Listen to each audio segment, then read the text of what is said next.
آقا کریم کے منہ سے جو نکلتا تھا حق نکلتا تھا۔ حضور علیہ السلام جب گفتگو ارشاد فرماتے تو حضرت عبداللہ ابن عمر رضی اللہ تعالی عنہ اس کو لکھ لیتے۔ بعض صحابہ نے کہا حضور کبھی غصے میں ہوتے ہیں، حضور کبھی مزاح فرما رہے ہوتے ہیں اور تم لکھ لیتے ہو، بعد میں آنے والے تو یہ تمیز نہیں کر پائیں گے کہ حضور نے یہ بات غصے میں کہی تھی یا حضور نے مزاح میں فرمایا تھا۔ تو حضرت ابن عمر نے لکھنا چھوڑ دیا۔ آقا کریم گفتگو فرمانے لگے تو دیکھا آج ابن عمر نہیں لکھ رہے، تو حضور نے فرمایا ابن عمر لکھتے کیوں نہیں ہو؟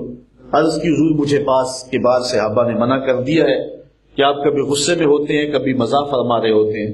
حضور نے ارشاد فرمایا اکتب فوالذی نفسی بیدہ، ابن عمر لکھا کرو، مجھے قسم ہے اس رب کی جس کے قبضے میں میری جان ہے، ما یخرج منہ الا حق، اس منہ سے حق کے علاوہ کچھ بھی نہیں نکلتا۔ میں غصے میں بولوں پھر بھی حق کہتا ہوں، میں مزاح میں کہتا ہوں پھر بھی حق کہتا ہوں۔ حضرت ابو ہریرہ رضی اللہ تعالیٰ عنہ فرماتے ہیں کہ ہم نے حضور سے عرض کی حضور انکا تداعبنا یا رسول اللہ صلی اللہ علیہ وسلم، حضور آپ ہم سے دل لگی بھی فرما لیتے ہیں؟ تو حضور نے ارشاد فرمایا انی لا اقول الا حقا، کہ میں دل لگی میں بھی حق کے علاوہ کچھ نہیں کہتا۔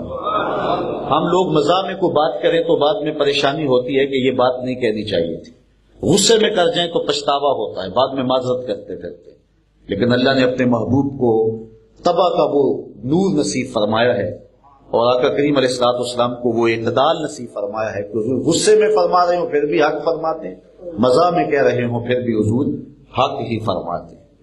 ایک صحابی حضور کی خدمت میں حاضر ہوا، اس نے سفر پہ جانا تھا، عرض کرتا ہے حضور مجھے آپ کوئی اونٹ عطا کر دیجیے، تو حضور نے فرمایا میں تو اونٹ کا بچہ دوں گا۔ اس نے عرض کی حضور میں نے بچے کو کیا کرنا ہے، میں نے لمبے سفر پہ جانا ہے، سامان بھی ہے اور میں خود بھی ہوں، فرمایا میں تو اونٹ کا بچہ دوں گا۔ تو پھر حضور نے فرمایا کہ کوئی اونٹ ایسا ہے جو کسی اونٹ کا بچہ نہ ہو؟ تو یہ مزاح ہے اور سوائے حق کے اور کچھ بھی نہیں۔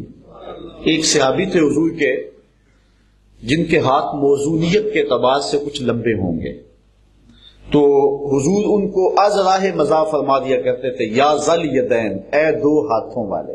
اب مزاح بھی ہو گیا، حضرت انس رضی اللہ تعالیٰ عنہ کہتے ہیں یا ذل اذنین، اے دو کانوں والے۔ مزاح بھی ہو گیا لیکن سوائے حق کے اور کچھ نہیں۔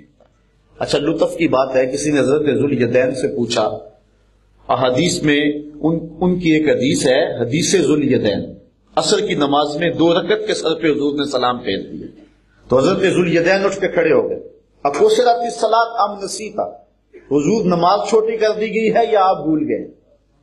اللہ اکبر۔ صحابی کے ذہن میں جو بات پہلی آئی وہ یہ تھی کہ شاید نماز چھوٹی کر دی گئی، کیونکہ حضور کی اداؤں کا نام ہی تو دین ہے، اگر نہیں چھوٹی کی گئی تو پھر آپ بھول گئے، یہ دوسری بات بخاری کی روایت ہے۔ اللہ اکبر۔ تو حضور علیہ السلام نے صحابہ سے پوچھا تو انہوں نے کہا کہ ہاں حضور آپ نے 2 رکعت کے سر پہ سلام پھیر دیے، پھر حضور نے نماز پڑھائی۔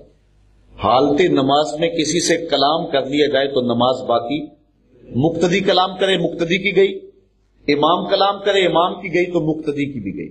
یہاں مقتدی نے کلام کیا ہے حضرت ذل یدین نے، پھر حضور نے کلام فرمایا ہے، پھر صحابہ نے کلام فرمایا، اور جہاں سے نماز چھوڑی تھی وہیں سے پڑھی ہے۔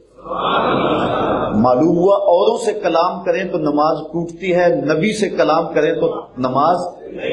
السلام علیکہ ایھا النبی، یہ نبی سے ہی تو کلام ہو رہا ہے۔ اس حدیث کو حدیث ذل یدین کہتے ہیں۔ اچھا کسی نے حضرت ذل یدین سے کہا کہ حضور تو لاڈ سے تمہیں ذل یدین کہتے ہیں، تمہارا نام تو نہیں نا ذل یدین، 2 ہاتھوں والا، یہ کوئی نام تو نہیں، یہ تو حضور محبت سے کہا تجھے اور تیرا نام پڑ گیا، بتاؤ اصل نام کیا ہے؟ حضرت ذل یدین نے کہا اصل وہی ہے جو حضور نے رکھ دیا، ساری زندگی اپنا نام ہی نہیں بتایا، کہتے ہیں اصل وہی نام ہے جو میرے رسول نے رکھ دیا، محبتوں کا یہ عالم۔ تو حضور ان کو ذل یدین کہہ کے پکارا کرتے۔ اس طرح ایک بوڑھی عورت حاضر ہوتی، عرض کہتی حضور دعا کرو جنت میں جاؤں، فرمایا بوڑھی عورتیں جنت میں نہیں جائیں۔ اس نے رونا شروع کر دیا، کہا نہیں بوڑھی عورتیں جا ہی نہیں سکتی، تو اس نے پھر رونا شروع کر دیا، تو حضور پھر مسکراتے ہوئے فرمایا ان الجنہ لا يدخلها العجوز، جنت میں بوڑھی نہیں جائیں گی، جو جائیں گی جوان ہو گئے۔ تو یہ سچ تھا اور مزاح بھی تھا، تو فرمایا میری زبان سے حق کے علاوہ کچھ نہیں نکلتا۔